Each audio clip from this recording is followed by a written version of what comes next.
أجمعين. أما بعد، فأعوذ بالله من الشيطان الرجيم. بسم الله الرحمن الرحيم.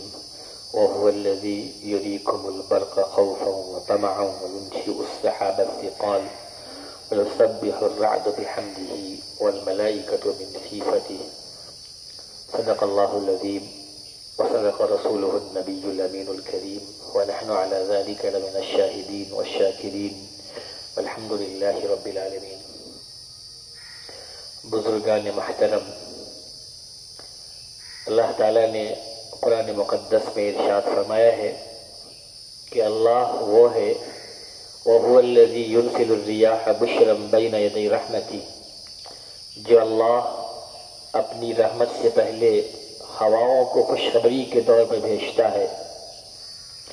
یعنی جو اللہ بارش برسانے سے پہلے ہواؤں کو چلاتا ہے، یہ ہوائیں کیا ہیں؟ بشرم بین یدی رحمتی، اللہ کی رحمت سے پہلے خوشخبری کے طور پہ ہوتی ہیں. وَهُوَ الَّذِي يُرْسِلُ الرِّيَاحَ بشرم بین یدی رحمتی، وہ اللہ جو ہواؤں کو اپنی رحمت سے پہلے خوشخبری کے طور پہ، یعنی بارش سے پہلے خوشخبری کے طور پہ بھیجتا ہے.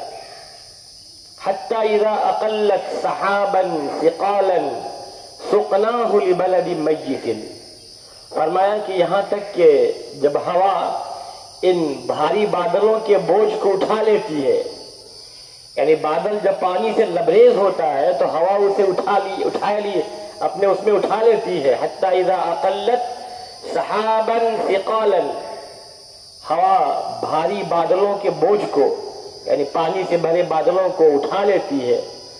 رب فرماتا ہے سُقْنَاهُ لِبَلَدٍ مَيِّتٍ، تو ہم ان بارش کے بادلوں کو ایسی زمین کی طرف بھیج دیتے ہیں جو زمین مردہ ہو چکی ہے.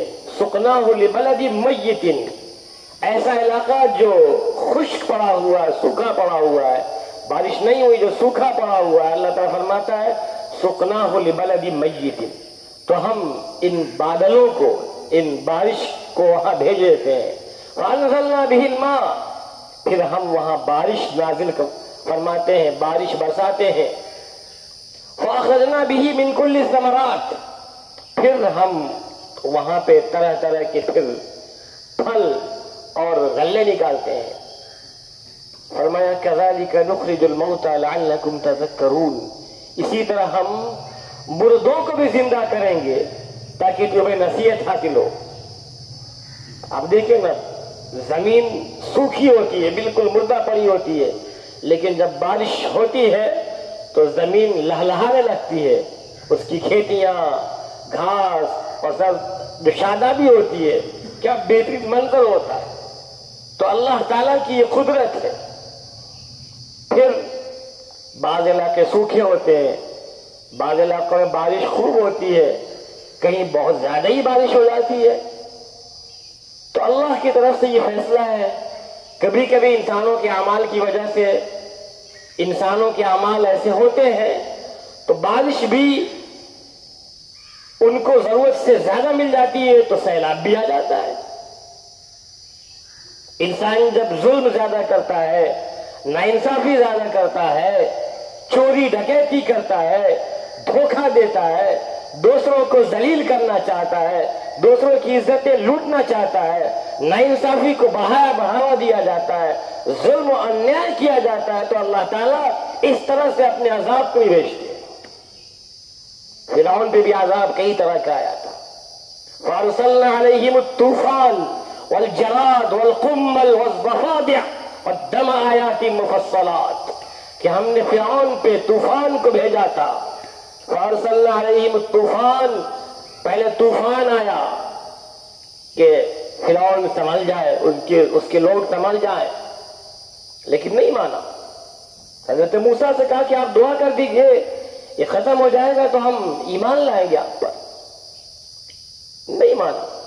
پھر اللہ تعالیٰ ٹڈی کو والجراد، ٹڈی لاکھوں کروڑوں کی تعداد میں ان کی ساری کھیتیوں کو کھا گئے. مفسرین نے لکھا ہے کہ ٹڈی اتنی بڑی تعداد میں تھے، آپ کو حیرت ہوگی کہ سورج چھپ جاتا تھا. سورج چھپ جاتا تھا، ٹڈی اتنی بڑی تعداد میں تھے. آپ کو حیرت ہوگی کہ سورج چھپ جاتا تھا. اتنی زیادہ تعداد میں ٹڈی نظر آتے تھے کہ سورج جو اتنا بڑا دکھتا ہے، ٹڈی اتنی بڑی تعداد میں آئے اور وہاں کی کھیتیوں کو بالکل پوری طرح ختم کر دیتے۔ پھر کہا کہ موسیٰ دعا کریے، اگر یہ عذاب ختم ہو گیا تو ہم ایمان لائیں گے۔ ایک ہفتہ اللہ کا وہ عذاب رہا، ایک ہفتہ اللہ کا یہ عذاب بتدریج چلتا رہا۔ پھر جب ٹڈیوں کا عذاب ختم ہوا پھر نہیں مانے، والقمل، پھر جوں کا عذاب آیا۔ بعض لوگوں نے اس کو کھٹمل لکھا ہے کہ اللہ نے کھٹملوں کو بھیج دیا، ہر جگہ کھٹمل ہی کھٹمل، ہر جگہ کھٹمل ہی کھٹمل، سوتے اٹھتے بیٹھتے جہاں ہے وہاں کھٹمل ہی کھٹمل، جوں بڑی تعداد میں جوں۔ لیکن ان تمام چیزوں کی عبرت نہیں لے رہے تھے۔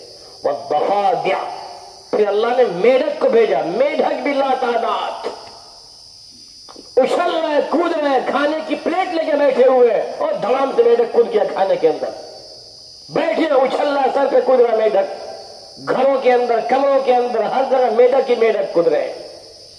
لیکن ایمان نہ لائے، بنی اسرائیل پہ ظلم کرنا نہ چھوڑا۔ ارے ایمان نہیں لا رہے تھے تو کم از کم بنی اسرائیل جو اللہ کو مان رہے تھے، جنہیں خدا کو مان رہے تھے، انہیں ہی اللہ کی خاموشی کے ساتھ عبادت کرنے دیتے۔ ان پر بھی طرح طرح کے ظلم، ناانصافی اور ان کو تنگ کرنا۔ پھر اللہ نے عذاب بھیجا، والضفادع کے بعد والدم، خون کا عذاب، ہر جگہ خون، یہاں تک کہ دریا بھی، نہریں بھی خون آلود ہو گئی۔ پانی کا گلاس لیے بیٹھے، بالکل صاف پانی ہے، اور جیسے پانی پینے کے لیے جا رہے ہیں پورا پانی خون سے شرابور۔ اللہ کی عجیب سی قدرت، کبھی کبھی اللہ تعالیٰ دکھا بھی دیتا ہے فرق کر کے بھی، غیروں میں بھی ایمان والوں میں بھی۔ بعض لوگوں نے لکھا ہے کہ بنی اسرائیل کے لوگ جب پانی کو لیتے اور پانی پیتے تو بالکل خالص پانی رہتا، لیکن فرعون کے لوگ جب پانی لیتے وہ گلاس میں تو وہ ترنت خون بن جاتا۔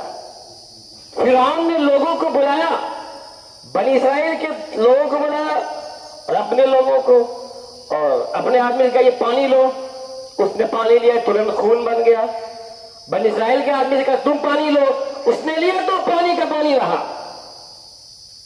تو اللہ نے اس طرح سے بھی اس کو اپنی نشانیوں کو دکھایا، اپنی عبرت کو دکھایا کہ دیکھو باز آ جاؤ، ایک خدا کو مان لو، ایک رب کائنات کو مان لو جو ساری زمین و آسمان کا مالک ہے۔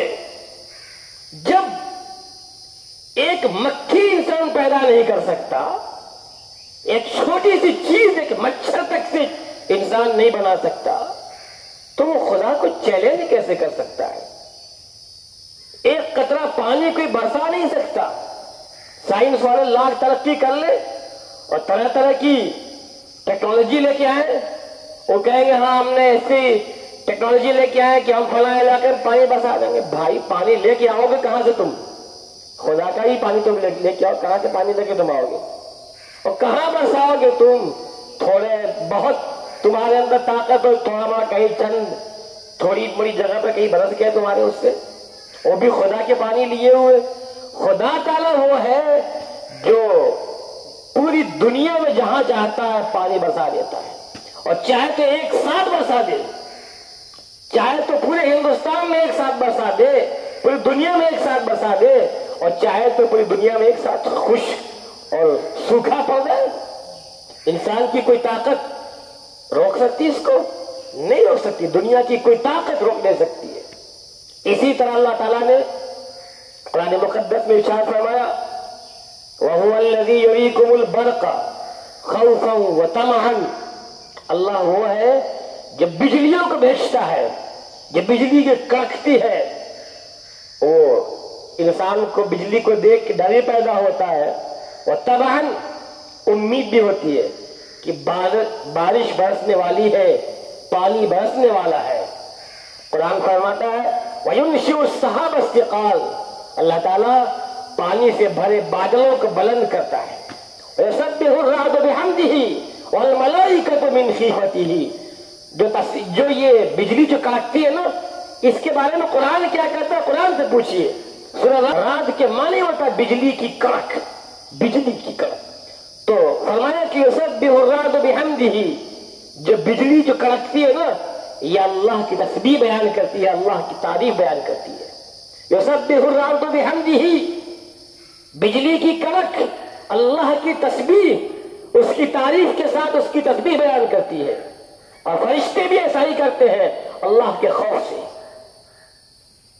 تو بجلی کا گرجنا، بجلی کا چمکنا، یہ خدا کی طرف سے، یہ بجلیاں اللہ کی تسبیح بیان کرتی ہیں۔ آگے فرمایا وَيُرْسِلُ الصَّوَاعِقَ، اور اللہ چاہتا ہے تو جس پر بجلیوں کو گرا بھی دیتا ہے، اللہ جس پہ چاہتا ہے بجلی گرا بھی دیتا ہے۔ اب ضروری نہیں ہے کہ بجلی ایمان والے پہ نہ گرے، ایسا ضروری بھی نہیں ہے، ایسا ضروری بھی نہیں ہے، اللہ جس پہ چاہتا گرا دیتا ہے۔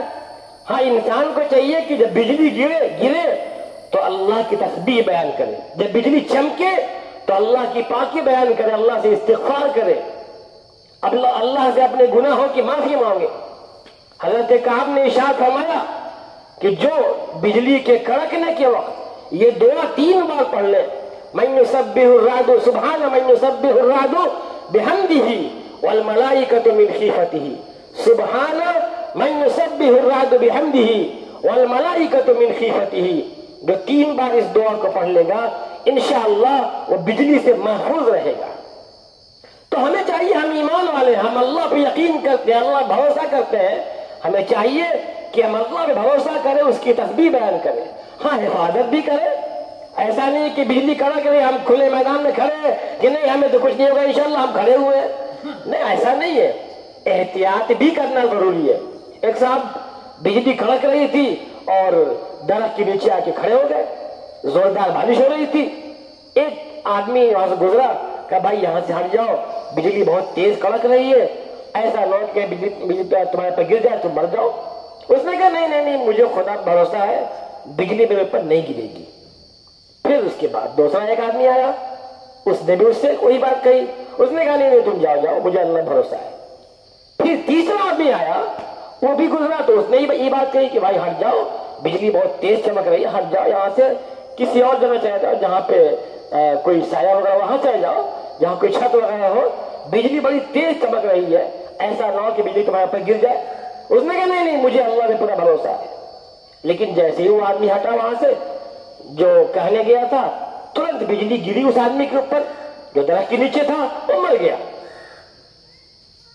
قریب میں ایک اللہ والے سے، ایک بزرگ سے لوگوں نے پوچھا کہ یہ کون سی بات ہے کہ ایک آدمی اللہ پہ توکل بھی کر رہا ہے، اللہ پہ بھروسہ بھی کر رہا ہے، اور بجلی بھی اسی پہ گر جا رہی ہے؟ تو فرمایا کہ جو 3 لوگ وہاں گئے تھے اس کو کہنے کے لیے کہ ہٹ جاؤ بجلی تمہارے پہ گر سکتی ہے، وہ خدا نہیں بھیجا تھا، ان 3 لوگوں کو بھیجنے والا خدا تعالی ہی تھا۔ تو انسان خود ہی اپنے آپ کو موت کی طرف دھکیل کے لے کے جا رہا تھا۔ اب ہم کھلے میدان میں چیلنج دیں خدا کو کہ نہیں بجلی نہیں گرے گی، تو ایسا بھی نہیں ہے، انسان کا کام احتیاط کرنے کا ہے۔ حضرت عیسیٰ روح اللہ کے سامنے شیطان آیا اور کہا عیسیٰ تمہارا عقیدہ ہے کہ جو کچھ ہوتا ہے خدا کی ذات سے ہوتا ہے، جو قسمت میں لکھا وہ ہوتا ہے، تو ایک کام کرو آپ اس پہاڑ سے کود جاؤ، اگر قسمت میں موت لکھی ہوگی تو مر جاؤ گے، بچ جاؤ گے۔ فرمایا او مردود، تو کیسی باتیں کرتا ہے، میں پہاڑ سے کود جاؤں، میں کود کر کے دیکھوں کہ میں مرتا ہوں کہ نہیں مرتا ہوں، تو کیا میں خدا کو چیلنج کروں؟ یہ کام میرا نہیں ہے، بندوں کا کام نہیں کہ خدا کو چیلنج کرے، خدا کا کام ہے کہ بندوں کو آزمائے، میرا کام نہیں کہ میں خدا کو آزماؤں کہ دیکھوں مجھے خدا مارتا ہے کہ نہیں مارتا ہے۔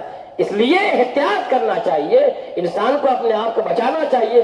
ایسا نہیں ہے کہ ہم اپنے اونٹ کو جانور کو کھلا چھوڑ دیں، اپنے بھینس اور گائے کو بکری کو کھلا چھوڑ دیں اور کہیں انشاءاللہ میری بکری غائب نہیں ہوگی۔ نہیں، بکری ضرور غائب ہوگی، پہلے بکریوں کی حفاظت کریں، ان کو باندھیں، ان کی حفاظت کریں، پھر کہیں کہ انشاءاللہ یہ غائب نہیں ہوگی۔ یہ توکل کے خلاف نہیں ہے، یہی توکل ہے۔ اللہ تعالی ہم سب کو صحیح باتوں پہ عمل کرنے کی توفیق عطا فرمائے۔ وآخر دعوانا الحمدللہ رب العالمین۔